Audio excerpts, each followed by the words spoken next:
আসসালামু আলাইকুম। শুরু করছি জনপদের খবর। সঙ্গে আছি আমি নিশা মুনতাসির। এখনকার এই সংবাদ আয়োজন একই সঙ্গে চ্যানেল আইয়ের ইউটিউব চ্যানেল এবং চ্যানেল আইয়ের ওটিটি প্ল্যাটফর্ম আইস্ক্রিনে লাইভ স্ট্রিম হচ্ছে।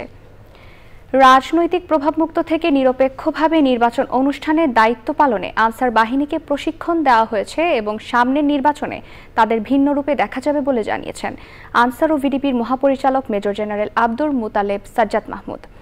সকালে গাজীপুরের সফিপুরে আনসার ও ভিডিপির ৪৯তম প্রতিষ্ঠা বার্ষিকী ও ভিডিপি দিবস উপলক্ষে জাতীয় সমাবেশের উদ্বোধন শেষে সাংবাদিকদের প্রশ্নের জবাবে এসব কথা বলেন তিনি। পরে মহাপরিচালকের নেতৃত্বে একটি র্যালি বের করা হয়। সকালে গাজীপুরের সুফিপুরে আনসার ও ভিডিপির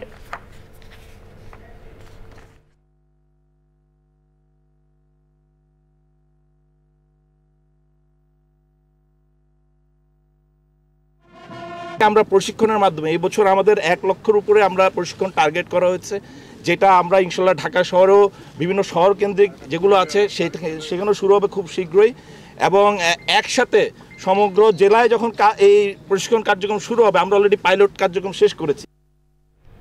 ঝিনাইদহে পানি উন্নয়ন বোর্ডের অধীন ১০০-র বেশি ব্রিজ চলাচলের অনুপযোগী হয়ে পড়েছে। নির্মাণের পর আর সংস্কার না হওয়ায় ব্রিজগুলোর বেহাল দশা। তারপরও ঝুঁকি নিয়ে পারাপার করছেন স্থানীয় বাসিন্দারা।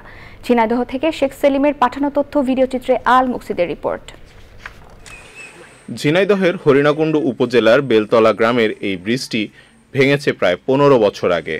স্থানীয় বাসিন্দারা কাঠবাঁশ দিয়ে মেরামত করে চলাচল করেন। মাঠ থেকে কৃষক ফসল আনতে হলে ঘুরতে হয় প্রায় ৫ কিলোমিটার।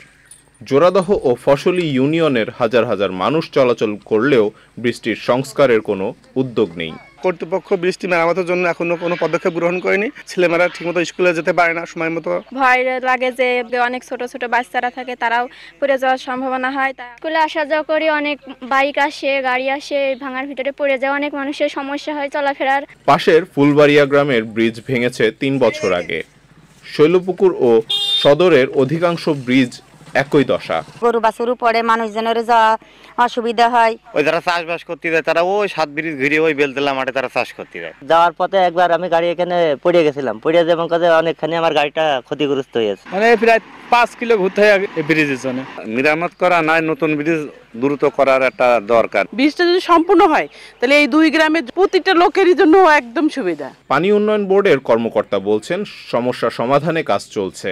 জিকে প্রকল্পের আওতাধীন যে ক্ষতিগ্রস্ত ব্রিজ এবং সেচখালগুলো আছে সেগুলো মেরামতের জন্য একটা ডিপিবি প্রণয়ন করা হচ্ছে, আর ডিপিবিটা অনুমোদন হলেই আশা করি এই সমস্যাগুলোর সমাধান হবে। পানি উন্নয়ন বোর্ডের গঙ্গা ও কপোতাক্ষ সেচ প্রকল্পের আওতায় ঝিনাইদহে ৫২০ কিলোমিটার খালের উপর ১৯৬৫ সালে ব্রিজগুলোর নির্মাণ করা হয়। আল মুকসিদ, চ্যানেল আই। মুন্সিগঞ্জে ৫২ দিনব্যাপী তারুণ্যের উৎসব শুরু হয়েছে। জেলা প্রশাসক কার্যালয়ের কালেক্টরেট মাঠে উৎসবের উদ্বোধন করেন জেলা প্রশাসক ফাতেমাতুল জান্নাত। এর আগে সেখান থেকে একটি র্যালি বের করে শহরের বিভিন্ন সড়ক প্রদক্ষিণ করে। পরে জেলা প্রশাসক কার্যালয়ের সভাকক্ষে আলোচনা সভা অনুষ্ঠিত হয়। জেলা প্রশাসকের সভাপতিত্বে আলোচনা সভায় অংশ নেন civil surgeon doctor Manjurul Alam, অতিরিক্ত পুলিশ সুপার মোহাম্মদ কাজী হুমায়ুন রশিদ ও অন্যরা।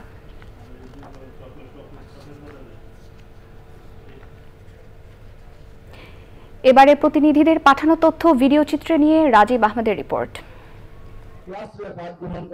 বাগেরহাটের মোরেলগঞ্জে বিএনপির কেন্দ্রীয় কমিটির শিক্ষা বিষয়ক সম্পাদক ও উন্মুক্ত বিশ্ববিদ্যালয়ের উপাচার্য ডক্টর এবিএম ওবায়দুল ইসলামকে সংবর্ধনা দিয়েছে উপজেলা বিএনপি। ভোলায় পল্লী কর্ম সহায়ক ফাউন্ডেশনের রেইজ প্রকল্পের আওতায় ওরিয়েন্টেশন কর্মশালা হয়েছে। উদ্বোধন করেন GJUS এর পরিচালক মাইক্রোফিন্যান্স হুমায়ুন কবির। ময়মনসিংহের মুক্তগাছা উপজেলায় জামাত ইসলামের কর্মী সম্মেলন হয়েছে। প্রধান অতিথি ছিলেন জামাত ইসলামের সেক্রেটারি জেনারেল মিয়া গোলাম পরোয়ার। চাঁপাইনবাবগঞ্জে উদীচী শিল্পগোষ্ঠীর জেলা সংসদের সম্মেলন হয়েছে। উদ্বোধন করেন পরিবার পরিকল্পনা অধিদপ্তরের সাবেক উপপরিচালক ডক্টর মোহাম্মদ আব্দুস সালাম। কুড়িগ্রামে ৪০০-রও বেশি শীতার্ত মানুষকে কম্বল বিতরণ করেছে সামাজিক সংগঠন নৈতিক সমাজ। লক্ষ্মীপুরে এবি পার্টির গণসমাবেশ হয়েছে। প্রধান অতিথি ছিলেন পার্টির সদস্য সচিব মুজিবুর রহমান মঞ্জু। মেহেরপুরে রাষ্ট্র সংস্কারের ৩১ দফা বিশিষ্ট লিফলেট বিতরণ করেছে জেলা বিএনপি। নওগাঁর বদলগাছিতে বিএনপি ঘোষিত রাষ্ট্র সংস্কারের ৩১ দফার আলোচনা সভা ও সম্প্রতি সভা করা হয়েছে।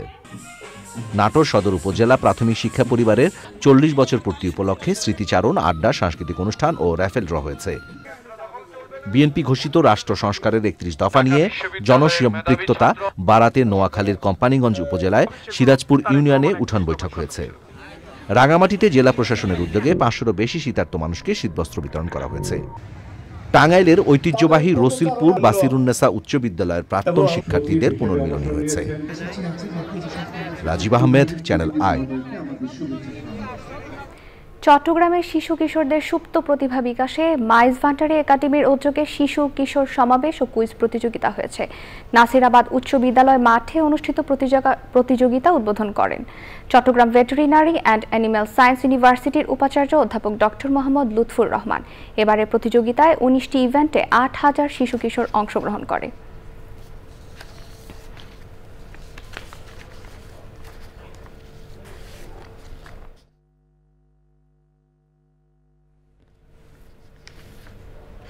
এই ছিল জনপদের খবর। পরবর্তী কৃষি সংবাদ দেখার আমন্ত্রণ রইল। ধন্যবাদ।